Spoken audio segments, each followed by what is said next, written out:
Oh, baby, we're going to do it. We're going to do an episode, even though I'm sick and tired. I'm sick and tired of being sick and tired. As the rain continues to fall on the roof above me, we're going to battle through. I'm going to whine a little bit at the beginning, as always. I'm going to complain a little bit, but I'm also going to feel good because we got an interview. We got a conversation with a real stand-up comic, as promised. The way I ended the last episode, I said, I got a real guest. I got a real comedian coming on the next episode, and that next episode is this episode. So if you're with me right now, you're about to hear from Mal Hall, my old friend from San Diego, who I met in the Clear Channel building, which is probably extinct, or maybe it's called iHeartMedia. I don't know. Is radio still happening? I think it is. I think I heard radio exists, but I imagine it's all just robots. It's all AI now. Can't be real humans still doing radio, but back when it was humans, I was in the building with Mal, got to know him a little bit, and even though he was working in the radio biz, he was already a comic. He was already putting on really fun comedy nights around San Diego, coffee houses, and then eventually a basement bar called the Tipsy Crow. Some of the best shows I've ever seen were these big Mal Hall productions. And I even figured when I started this podcast, I want to interview some of the interesting people I've met on the path of life. So I was hoping to get a hold of Mal. And he put out a special on YouTube called The Ice Cream's Not Ready. And that was the moment where we both thought, let this podcast vehicle attract 3 to 4 clicks on his special, on his YouTube special, which I recommend. And it's family-friendly comedy, all right? I don't even know if he would label himself a clean comic, but it really is clean comedy. So for the whole fam, any age, check out Mal and just go on YouTube. Or if he's coming to a city near you, check him out. Great dude. Was excited that he was willing to join my podcast. So without further ado, here's my conversation with Mal Hall. Yeah. How's it going, dude? You look crystal clear. It's good? Damn, I wish this was a video. It's just audio. Oh, okay. No, Perfect. stay Then with me. It's good to see you. But what I Okay. actually release is just an audio podcast. Yeah, I didn't know. This is so much better, though. How's it going, man? Good. Great to see you, Mal. Good to see you, too. What part of the world do you live in? 20 minutes north of San Francisco, San Rafael in Marin Okay. County. Okay. What about you? Are you in LA or San Diego? I'm in San Diego. So like 10 years ago, I left San Diego. I think you lived in LA. Mm-hmm. Yeah. I moved back here when we were pregnant with my son, because it's like you can't raise a kid in LA. And yeah, then I moved back because her family's here, my family's here. You have kids, so it's like Yeah. wherever your community is where it's easiest. So I moved here. I just need to be close to the airport and have stages to go on to work, and I can go to LA whenever I need to. So I'm here. Yeah. I was on your website. I mean, San Jose, Rohnert Park, Portland. You are up and down the coast. Having kids, I mean, you want to be around for bedtimes, but have you had to change your schedule up, change your tours up a little bit just to be in the house a little bit more? Not really. I think this is my career. This is what I do to provide for the family. So I go on the road with zero guilt. I go on the road with pride that I'm representing my family well. And when I'm at home, I'm present and I'm at home. And Nice. for me, 5 days a week, I'm waking up with them. My son only goes to daycare a couple times a week. And then, so I'm with them all day, every day when I'm home. And then they go to sleep, and then I go out to work. So it's like I'm with them, I'm present. And so when I'm on the road, I have no guilt with it currently. Hell yeah. Do you do Is podcasts? this is like a clean podcast? No, I swear. You can swear. Okay. No, nothing Okay. clean about it. Actually, that's a good question because I'm going to ask you about cleanliness a little later. I started this like 5 years ago. I thought it would be more of this, like interviewing interesting people, but it's just me rambling most weeks. So this is You special. It's an exercise. That's cool. Totally. All right, Mal, I want to go way back. I remember when I was in the Clear Channel building, my boss knew I loved stand-up, and he said, we actually have a stand-up comedian in the building. And he mentioned your name, but I didn't necessarily know what your role was. What were you doing in radio at the time? I remember talking to you about the craft, about the business, but I don't exactly remember what you were doing at Clear Channel. So The only reason why I was in the Clear Channel building is because I was going to college to be a sports broadcaster. I wanted to be a sports center anchor. And so part of my communications major was I had to take an internship at in a some sort of communication capacity place. And so randomly I won something on the radio.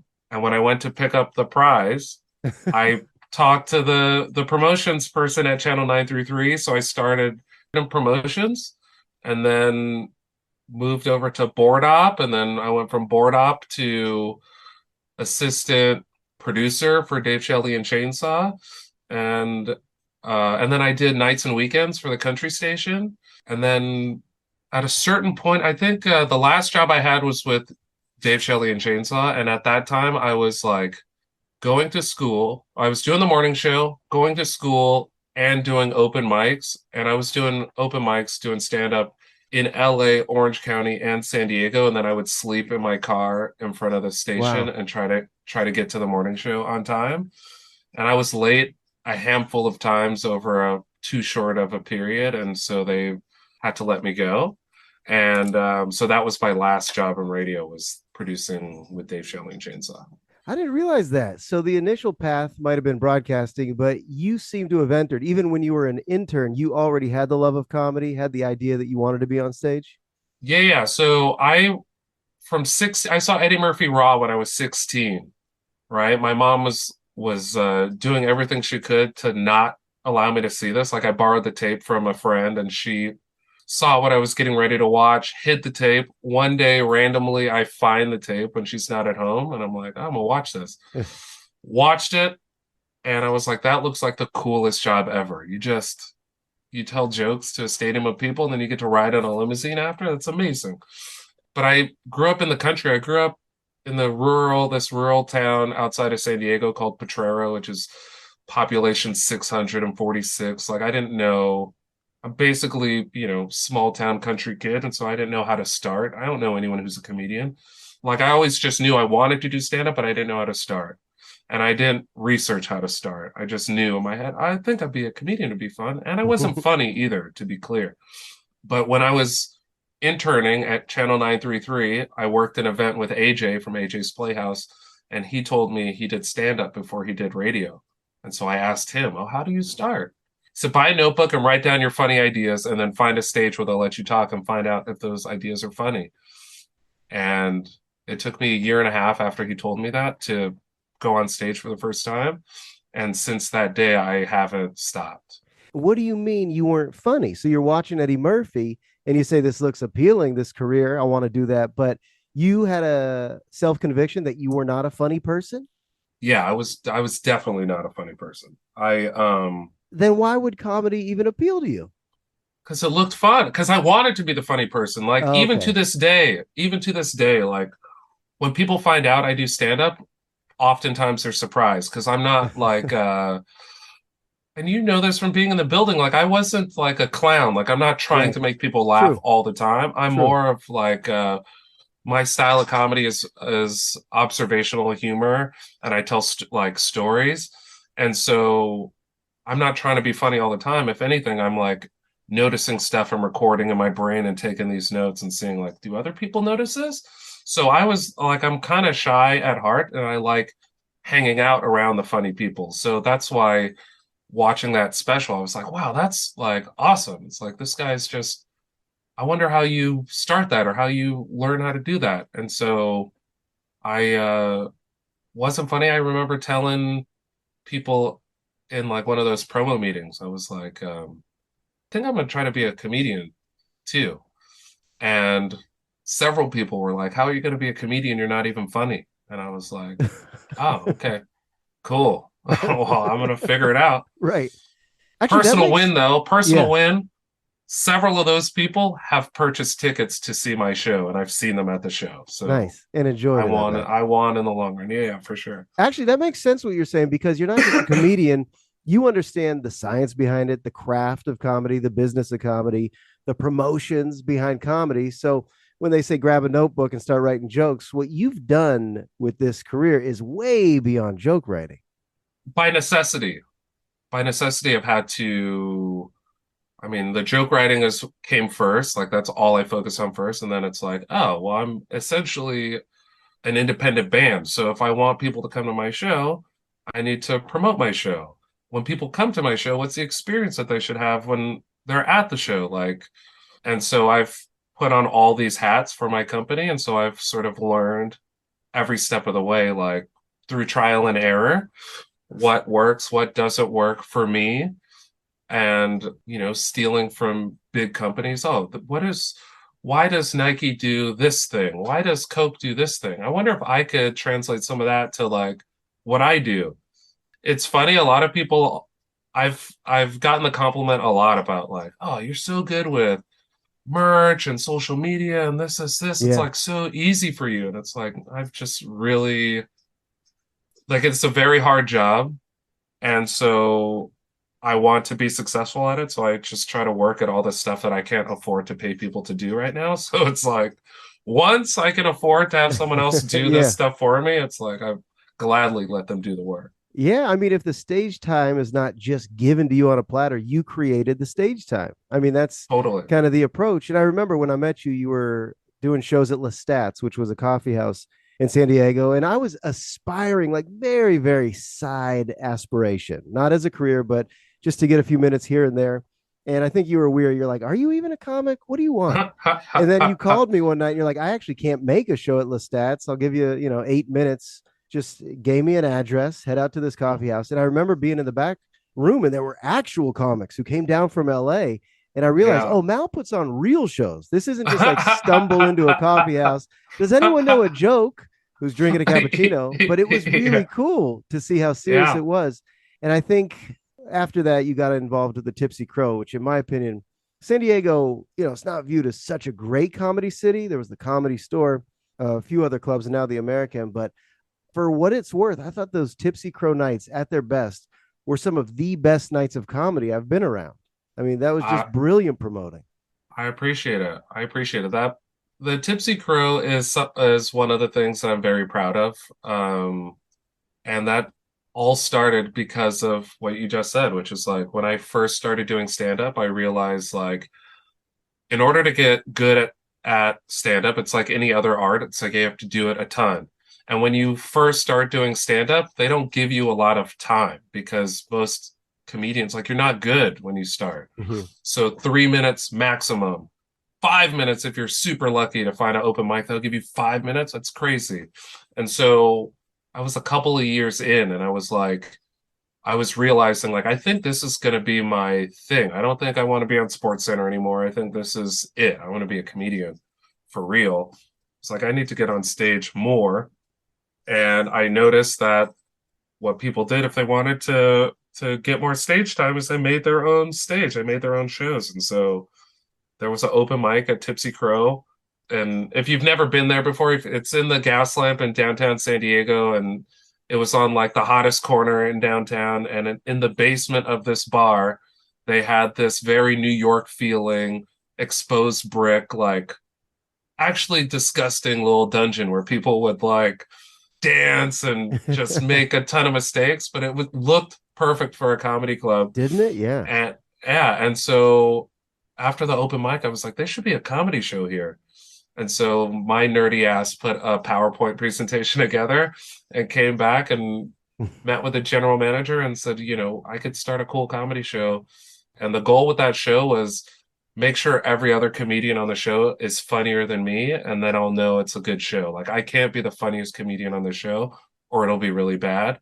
And so that's how I push myself to get better. It's like when I started, these comedians are funnier than me, and then at a certain point, it's like I pass them, and so it's like, well, your level's not going to be on the show anymore. Like I need to bring up comedians that were like actually touring, and I would watch their sets and learn mechanics. And we did 11 years there, 11 years of shows there. And it was like some of the best times. Some of the biggest comedians in the world who are like friends of mine have been on that stage in that basement with 80 people. Like you've been there, like everybody was Yeah. in there super close. Like Yeah. the vibe and the energy was so cool. So yeah, I appreciate that. It was super fun. It was straight medicine. I mean that. I would leave in such a good mood. It was like euphoric. And the two that stand out, Brian Scalero and Andrew Santino, before he was a name. I remember just seeing this redhead Hmm. making fun of himself. He was so good. I mean, I was crying. It was the type of laughter that was actually painful. I was worried about myself for a moment. And then to Yeah. see his career unfold, I love saying, "Oh, I saw him in the basement of this place called the Crow," and Yeah. Scalero. I mean, that was cool. You found some incredible comics. Like when I started, I was living in San Diego, but I think I moved to LA a couple of years in. And so I would just see people around town and go, "Oh, I do this show once a month. You want to come do this show?" Yeah. Santino, I want to say, well, Angela Johnson did it for sure. Margaret Cho, Alonso Bowden, Jay Larson, Rory Scovel, like I just Melissa Villasenor, who was on SNL. Scoville's incredible too. Yeah, just like a ton of amazing. It was like a good networking tool too. So it's like comedians would come down there and run their specials before they would tape them because the energy was so cool in the room. It was like a lot of work, but it was fun. It was a fun time. Have you found that comedians are friendly in general? Like, is there a camaraderie or is there a cutthroat element of these are my competitors? Even though I know you're all nice to each other backstage, I kind of wonder when you see one another, is there in the back of your mind this competitive feeling sometimes, especially when they're your age and at your stage of your career? Yeah, I think there's amount of competition. Every single comedian, it's like sports. Like you want to be the best every night. Like I would love every time I go on stage, the goal is to do material that I'm proud of, that I believe in, but also for the audience to leave and remember if they don't remember anyone's name on the show and they just go, "Oh, that Mal Hall was hilarious." There could be 10, 15, there could be two or three other comedians on the show. If they don't remember anyone else's name, I did my job. And so there is competition. It's a small community, it's a clicky community. So I think there's competition among friends and there's competition among people you don't like. It's like so there's friendly competition and then there's like, oh, I'm trying to bury this guy competition as well. It's fun, but it's like it's kind of a night to night, audience to audience situation. You know, the audience really dictates at the end of the day who's winning. You could do a set that killed last night, murdered last night, for the audience, the very next night, and you could literally hear crickets. So it's kind of like night to night, who's coming to see you? That's the X factor, is like finding out how to get each crowd to see the picture that you're describing. But if you're present with each performance, how do you stay confident? Like, let's say you bomb 3 nights in a row. Do you ever check yourself and wonder, wait, is that a true indicator of who I am? How do you maintain that confidence when you will have some nights where you must feel like I'm not good at this if I'm not getting laughs? Right. If you're bombing 3 nights in a row, that's something's going on. Something's going on.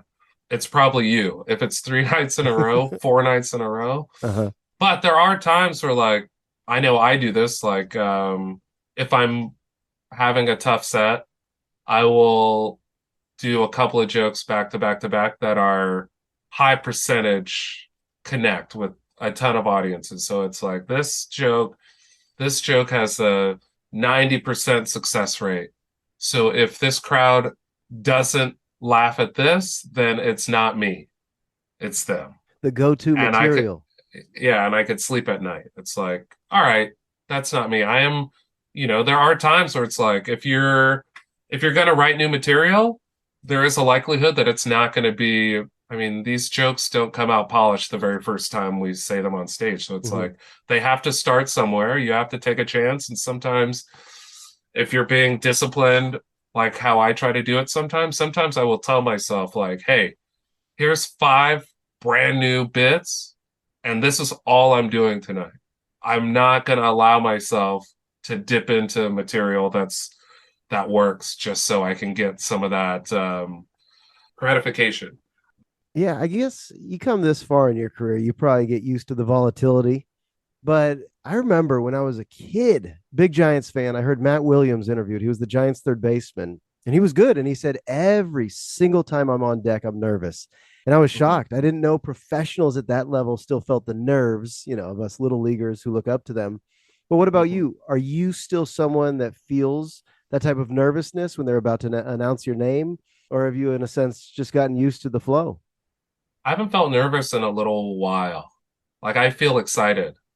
Like going on stage when I'm that 10, 15, 30, 45 an hour, that time that I'm on stage is like the best time I have outside of hanging out with the kids every day. It's like, what? Like I get to do this. It's like amazing. So like when it's my turn, I'm like almost annoyed that there's someone up before me. It's like, are they done yet? Mm. Or can I? Okay, they got the light, so I got 2 minutes and then I'm up. Okay, awesome. I can't wait. Is it at least an And adrenaline rush still?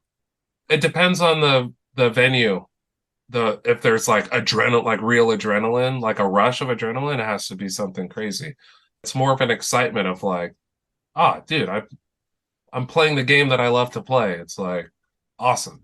Oh, so you're very present with each set. You're not just reciting anything robotically. You're very present with each individual set, even though the material might be the same. It sounds like you've developed this calmness and almost like that's why people meditate to be mindful in the moment. But it seems like you've naturally attained that, or maybe just enough reps where once you get up there, it's kind of a smooth experience. Yeah, so it's like I'm not if you come to my show, like if you see my show twice in 4 weeks, right? You might hear the same stories, but they're not going to have the exact same words. It's not going to be, I'm not going to be getting to it the exact same way every night because for the most part, I'm tinkering all the time. And I understand, and I'm listening to the crowd, like how they're responding. And so I'm sort of bobbing and weaving. And purposefully, I've sort of crafted a style that's conversational because of what we were talking about earlier. It's like when I would go to house parties, I wasn't the funny guy, but I loved hanging out around. There's a funny guy or lady at every house party, and they normally hold court and they're telling stories, and people love to hang out around that person. Yeah. And so I decided, like, oh, the vibe when people come to my show, I want them to feel like we already know each other, we're friends, and we're at a party, and I'm just the one telling the stories. So I have to be present to hear how people are reacting and so yeah, so it's night to night. I'm in the room. Are you 40 yet? No, not quite. I'm 38. Do you go with the flow of this timeline of life, or do you say, here's where I want to be in 2 years, here's where I want to be in 4 years, here's where I see myself when I'm 40, 45, or you just truly I riding the gave wave? that up. I gave that up a long time ago.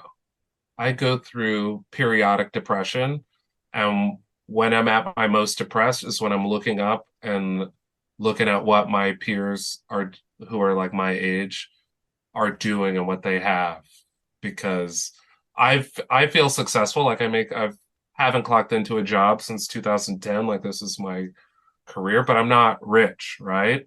I'm not rich financially. I'm not like if I don't work, I don't make money. Like there's no security in what I do at the moment. So so every once in a while I'll look around and be like, oh shoot, I'm almost 40. Oh, we're going to our friend's house. They just bought this house and look at this new truck that they got. Oh man, I would like to have a house and a truck right now. Oh, maybe I should get a job. Oh man, like did I make a mistake? Has the last 12 years of my life, why would I do this? And I'll go through this, believe it or not, like I'll go through this a good 2 or 3 times a year, and it'll be for anywhere from a week to a month where I'm just like deeply depressed because I'm comparing myself to what everyone else is doing. And then my Instagram feed is all of these like inspirational clips, like all these Kobe Mamba mentality type things. And it's like, it just takes like a handful of those for me to just like look in the mirror and go, the grass is always greener, right? So it's like the people that have all of those things are often telling me how jealous they are that I get to do the things that I get to do. And so it's like every once in a while I have to look at where I am and where I've come from and what I've achieved and like be stoked on it Yeah. the way other people are. And so I don't have like a set timeline of like when things need to happen because in the artist world. It's like it's going to happen when it's going to happen or it's not. And all I can control is putting out work and content that I'm proud of and living with the results. Yeah. You develop enough life experience, then you could say, I have been depressed before. It lasted a week, it lasted a month. And like you said, you find a quote from Kobe, it makes you feel good. So maybe you could roll with the punches a little more. But is that what you found to break out of the funk? Because everyone has a funk, no matter who we idealize. When you say grass is always greener, I don't care who Right. I idealize their life. They're probably looking at another life and saying, man, that looks good. But outside of a Mm-hmm. Kobe quote, do you have any other like tools? Because I imagine there is some mental health in stand-up comedy that I'm fascinated with. Right. This what you're doing with your life. I'm so excited to hear more about the inner workings of it because we all just see the comic on stage with the microphone, but I like to hear about how you ride the highs and lows because it's so clear that there are going to be lows even for someone who's at the top right now. Who knows what Right. their career is going to be like in a couple years? Right. I let that period of darkness or depression run its course. And then at a certain point, I go, stop feeling sorry for yourself and get back to work. And I just go on stage and get back to work. I don't look around. I just keep my head down and focus on the work and Let me call this a until it profession. hits again. I'll call it a profession. Is depression a part of the profession? Because I listen to Bobby Lee, Santino, Patton Oswalt, Maniscalco. I'm just listing my favorites: Sarah Silverman, Mm-hmm. Louis C.K. I listen to them on podcasts, and they all talk about the depression that is connected to this profession. And I was just wondering, like, can you possibly have a life in stand up without it? Is it even possible? I don't know. I haven't met another comedian that's like, I'm happy all the time. Well, maybe that's all people, like Angela as well. You're connected with Angela Johnson, hmm who has a hmm Netflix special. I mean, her career has skyrocketed, but she also has lows. I'm assuming. Yeah, I'm sure she does. I don't share my lows with her, and I don't, she's never shared like, oh, I'm having a tough time with me. So I don't know, but I would assume most artists, your musicians, your actors, your comedians, your, you know, poets, whatever, I think we ride the wave, dude. Yeah. Can I ask you something about her? hmm My wife and I were running through your clips on YouTube. We were watching your special. The ice cream's not ready, and I was hmm explaining Mal Tours with Angela Johnson, big name in comedy. And to explain Angela Johnson, I just figured you show the nail salon bit. I don't hmm mean to minimize her career, but does it come down to that impression, that Vietnamese nail shop impression? Is that like truly the launching point? Her viral appeal? Is Yeah, that dude. is that what started it all? Like, can a comedy career really come down to just one clip, one impression, one bit? Yeah, I think every comedian, every musician that you can think of, all of your favorites, there's one joke that was the hook moment for you. Yeah, And normally that moment happened for a ton of other people, and that's why they're famous. Angela's career, like all of our careers, are about right place, right time. And when that bit went out was like right when YouTube started. And so it was literally one of the first viral videos. Like I remember someone sending me that video, and that was like a couple of years before the thought of doing stand up was even a thing. It's like, oh, look at this video.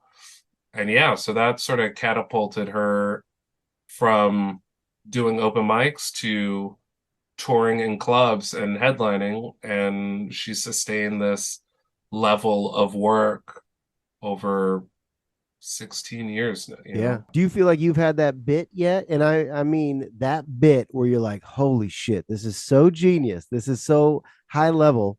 Almost when I saw Brian Scalera with the sneezing, I was like, that is hmm such a closer. Like that sneezing bit, it floors me every hmm time. And you're right, hmm whether it's a musician, a rapper, a band, there's that song, there's that hook, there's that bit hmm where it has a full crowd who can remember it forever. Frank Caliendo's John Madden. Have you hmm stumbled into that bit yet? I mean, no, dude, that's why I'm filming this podcast in my garage in La Mesa. No, I mean, I definitely have bits that I know stick with people that they take home with them.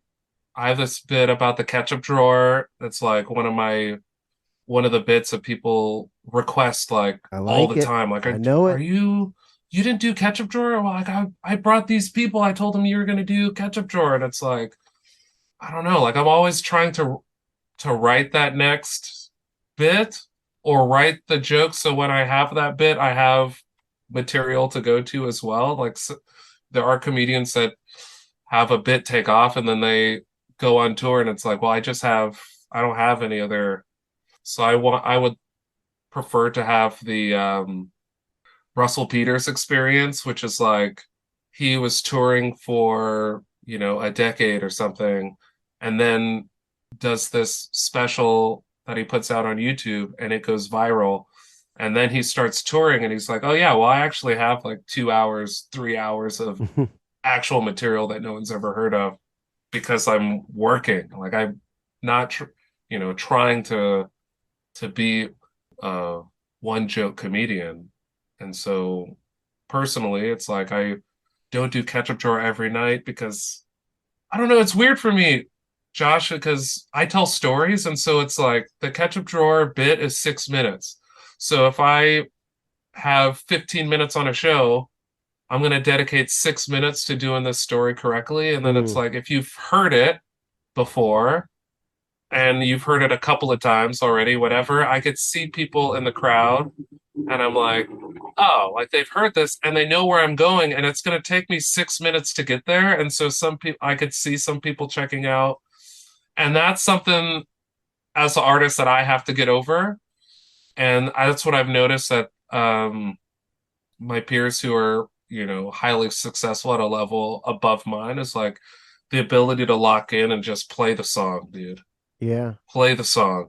I feel like we just stumbled on the key to life. You don't want a plateau. You don't want to attain such a high level of I did it satisfaction where you could almost become complacent, chasing the next great bit. Yeah. Maybe in many other fields as well, not just comedy, but I kind of like that. It keeps you hungry. Stay hungry, right? Yeah, but am I holding myself back from success because I'm deciding to not do this thing that people actually want to hear that they want to hear it so they could share it with their friend and then maybe their friend shares it with another 30 or 40 people and I'm selfishly standing in my own way and not doing it because I'm like, "Oh, I see two people that I think have probably already seen me before and they've seen this bit, so I'm going to like do this new stuff that might not hit as well and but I'm gonna know like as an artist I didn't just do the thing that I knew was gonna work because or the comedians in the back of the room I don't know if they're talking about me because he's just gonna do the ketchup drawer again tonight or whatever. It's like all of these thoughts are thoughts that do go through my head and a lot of them are irrational and so that's like a personal work that I have to do to be like do what I want to do because I like it, not because of what I think other people think. And that's easier said than done for a lot of artist type jobs. Yeah, creating the playlist. I remember I saw Nick Swartzen at the Masonic in San Francisco. Huge Nick fan because of the Comedy Central specials I've seen. And he just did all the material I've already heard. And I sat there not laughing, but the crowd loved it. And I figured, okay, Yeah, either they're hearing it for the first time or they're more of the music crowd that wants to hear the hits. I don't love the yeah, hits. I love a comic who even brings up a notepad and says, I'm going to yeah. try something kind of rugged. I love that. Hmm. As a comedy fan, give me something that you're still working through, as opposed to the ketchup drawer, which you know is the can't miss hitter. I mean, that's just me See, personally. yeah, and that's like the people like you might be 60% of the crowd, but 40% of the crowd brought their friend and is wants to show them, these jokes that they love. Or, sometimes it's 60% of the people just want to hear the hits and they came because they saw this bit on YouTube and they thought it was hilarious and they're like, Mhm. oh, I want to go see that live. And then they come to your live show and they're expecting to see it. It's like you go and see Bruce Springsteen and he doesn't do Thunder Road or he doesn't do the whatever your favorite song that you bought the ticket to see. Like, I love this song. We're gonna go see him live. And he's like, thanks for coming. Here's some new stuff that I'm working on. And you're like, dude, I don't care. I want to hear this. Right, right.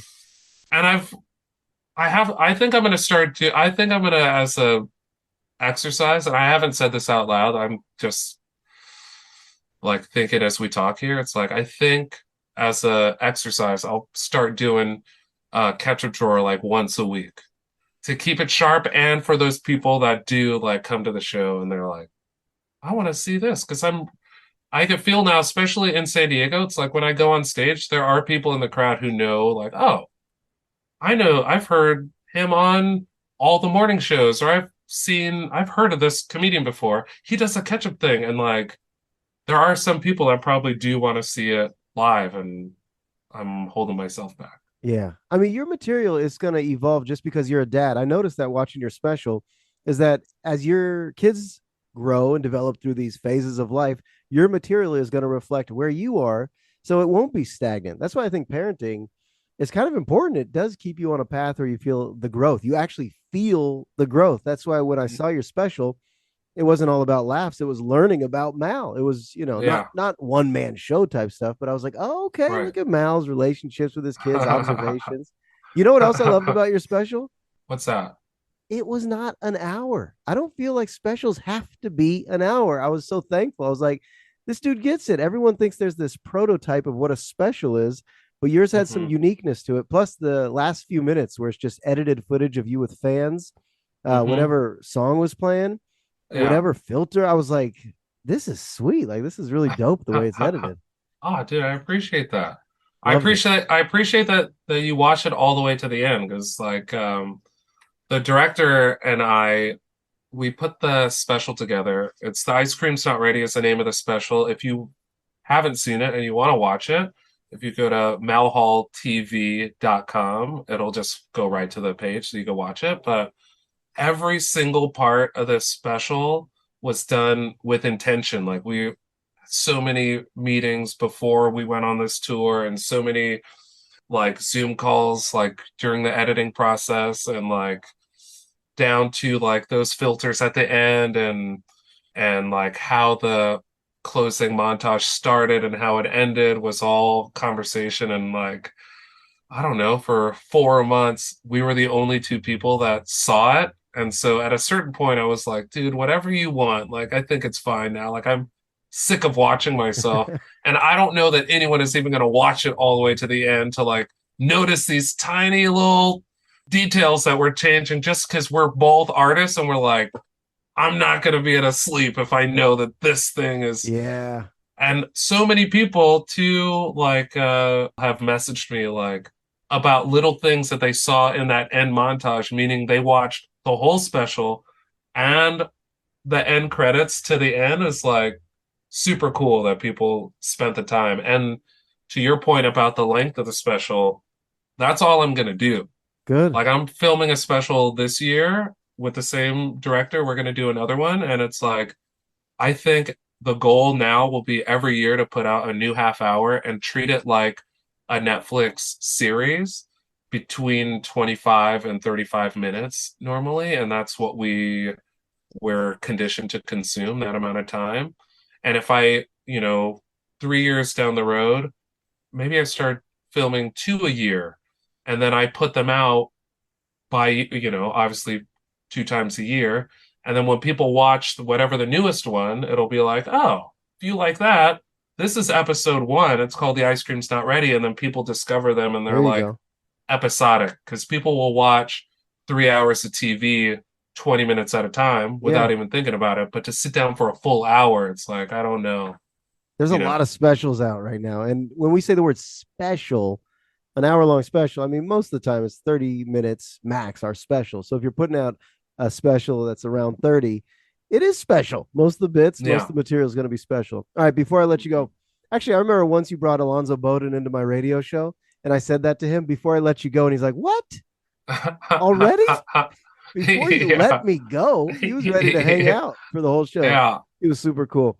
I'm going to He's ask the you because I know best. you're a fan of this. You don't just do it, but you're a fan of comedy. The greatest set you ever remember seeing. And for me, as I answer first, Tommy Davidson at the Comedy Store in La Jolla. This had to be 2005, maybe. He's in a Doug Okay. Flutie powder blue Chargers jersey. Okay. And he went up there with, I think, 15 minutes of material. It was the late show, and he stayed up there till almost 1 a.m. You could tell he was Wow. creating with us. And it was so Hmm. memorable. I was crying with laughter, but also I was thinking, I've never seen anything like that where a comedian kept saying things and then to himself, he'd go, I got to write that down. I got to write that down. That worked. It was like we were Hmm. all workshopping together until 1 a.m. And I love Tommy. I mean, he's so multifaceted and multi talented, but as long as I live, I don't think I'm ever going to see a set that was as memorable as Tommy Davidson in the Flutie jersey. What about you? Really? Can you look back all the comedy you've seen of one comic where it was just like everything came together and it floored you? It was so funny. So when I was in LA, Chappelle would drop into the Comedy Store, and my friends that would work there I would tell him, if he's here, just like text me and I'll come up. I want to watch. So he would do that. He would pop into the Comedy Store and do, like 3 hours. He would sit on stage for 3 hours and just like talk to people. And some of those nights I've never laughed more, where it's just like, dude, this guy is like, I describe Dave Chappelle as like, if you're creating a player on Madden for like a comedian, he's like every skill is at 99, just Yeah. like crowd work, storytelling, joke writing. It's just like all. So watching him live is crazy. Um, Kevin Hart, I saw Kevin Hart in Nashville and front row at an arena show, and I had never experienced something quite like that. It was amazing. He's like a comedian that you should see live, like in the room. It's like he's unreal. He's a force. Yeah. Yeah, and the show that pops out most recently is just like, oh my God, I can't believe that I'm here. Like this is amazing. I saw Chappelle at the Hollywood Bowl, and it was the night that the guy attacked him on You were stage. there, huh? I was there, and that show was the coolest show. Like that was probably the most hilarious lineup I've ever seen. Um, Jon Stewart's on the show, and all these comedians did 20 to 25 minutes before Chappelle came out to do Man. his hour. So I saw Jon Stewart. I can't remember the whole lineup, but Jon Stewart, Earthquake, Chris Rock came out on that show. Sebastian was on that show. Mos Def and Talib Kweli were on that show. No way. Jabberwockies were on that show. Damn. And then Chappelle came out and did his special, and it was like, oh my God. I saw Sebastian and Chappelle on the same stage. Like, this is crazy. Wait, remind me, he gets tackled and then he continues doing jokes, or did that end the set? No, so he got tackled as he was getting ready to introduce Mos Def and Talib Kweli. And so they get those people out of there, and then he brings up Mos Def and Talib, and they do their Holy shit. set. Yeah, it was crazy. I hated that. I just hated it. Any story of the audience getting out of hand, It was it's wild. just beyond bothersome, obviously. Yeah. Mal, I'm so stoked you did this. I appreciate you, man. Yeah, man. Thank you. This was fun.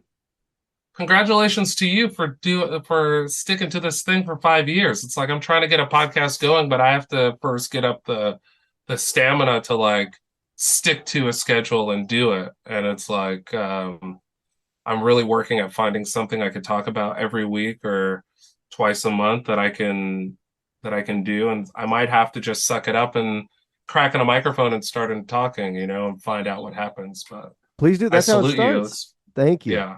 I appreciate that. No, you'd be great. Plus, you got at least one listener here in San Rafael. Do you ever come up to Cobb's or the Punchline?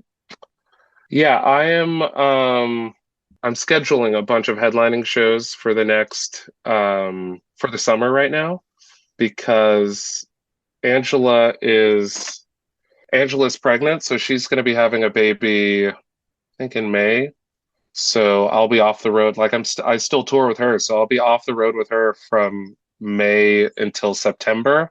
And so I'm really taking the opportunity to like just basically headline in all bunch of cities that I haven't been to on my own in a while. So like San Francisco is one of those cities. I'm going to be in San Jose in April for sure. So I'll be in the Bay Area in April. But to answer your question, yeah, I'm booking shows all over the place, and hopefully San Francisco is one of them. Nice. I'm gonna come see you, buddy. I really appreciate you Yeah, coming on. for Wishing you sure, dude. nothing but success, man. Stay in touch. Likewise, likewise. Thank you very much. Have a good week. All right, buddy. Thank you. All right, later. All right, there he is. Great guy, Mal Hall. Check him out online. He's a real comedian. He's really living this. Sounds hard, doesn't it? I mean, he makes it sound like he's got a grasp on the business side of it, but I could not imagine the adrenaline, the nervousness, the volatility. I still idealize stand-up comedy. I mean, it still sounds amazing to embark upon that as a career. But that was a real inside conversation, little inside baseball conversation about the highs and lows and just the journey altogether. So I appreciate you listening. Leave a nice rating on iTunes or Spotify and tell a friend about this podcast, and then tell that same friend about Mal, and then tell him about the podcast again. Drive the point home. You know, Kip loved LaFonda, but he needed people to know he still loved technology at the end of Napoleon Dynamite. Let your wedding guests know, I love my bride, but don't get me wrong, I still love technology. I love it. All right, folks, that's episode 208. It's in the books. I'll talk to you soon.